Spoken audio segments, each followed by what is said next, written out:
And after that, look, let a little bit of that grease drain. Go ahead and get you some rice. You know what? It would have been really nice if I'd have had some yellow rice. Hey, but you know what? You can't go wrong. Chicken over rice with all that goodness. This right here is jerk chicken at its finest. So what do you guys think about that there? Super easy to make, huh? You know what? Just about 15 to 20 minutes worth of prep time. Listen, you in the crock pot. The crock pot's gonna do all the work. You just set your time, whether you're gonna do 4 hours on high or 8 hours on low.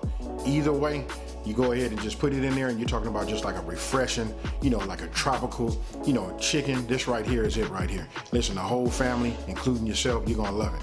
So if you like this video, don't forget to subscribe, smash that like button, and let everybody know there's a channel out here that's taking the mystery out of cooking and simplifying these recipes. And with that being said, you guys, I'm out. Peace.